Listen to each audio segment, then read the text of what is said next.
Chapitre 44. Les pèlerins s'arrêtent pour attendre Insouciant. Pendant ce temps, Insouciant cheminait seul, sans se presser. Flatteur et incrédule ne s'étaient pas le moins du monde occupés de lui, sachant qu'il n'avait pas commencé son pèlerinage comme il le fallait, et que par conséquent, lorsqu'il arriverait aux portes de la céleste cité, les serviteurs du roi ne le laisseraient pas entrer, mais le renverraient au méchant prince, son maître. Donc Insouciant allait sans rencontrer sur sa route ni danger ni difficulté, sans même être obligé de lutter contre le sommeil en traversant la terre enchantée. Espoir et Chrétien, se souvenant de lui, se demandèrent ce qu'il devenait. Espoir se retourna. « Bah, il n'est pas très loin derrière nous, dit-il. Si nous l'attendions. »« Oui, cela vaudra mieux. S'il s'endort, nous pourrons le réveiller. » Ils s'arrêtèrent. Mais bien qu'Insouciant les vit, il ne se hâta pas le moins du monde de les rejoindre. Lorsqu'enfin il fut près d'eux, Chrétien proposa. « C'est dommage que tu sois seul. Veux-tu être des nôtres ?»« Comme vous voudrez, ça m'est égal, » répondit Insouciant. « Je ne crains pas la solitude. J'ai toujours à réfléchir à plein de choses. »« Et à quoi penses-tu donc ?»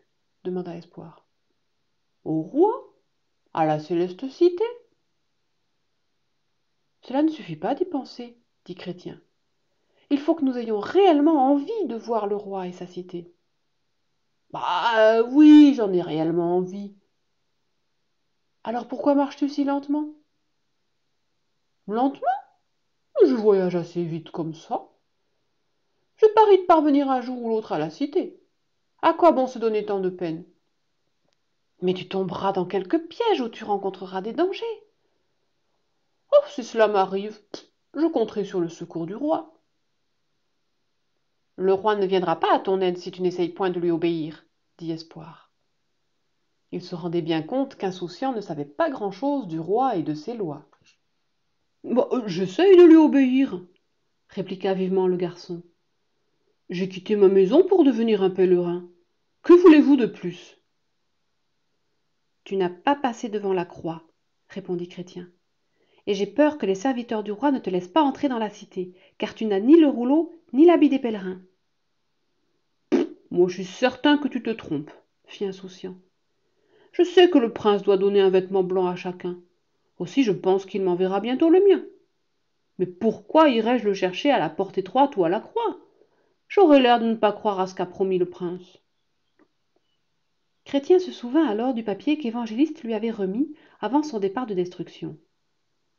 Qui sait, pensa-t-il, peut-être qu'Insouciant en a un lui aussi.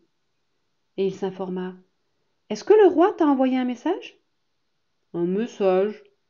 Non, certainement pas. À quoi donc penses-tu ? Crois-tu vraiment qu'un si grand roi envoie un message à un garçon comme moi ? Petit Chrétien était de plus en plus troublé.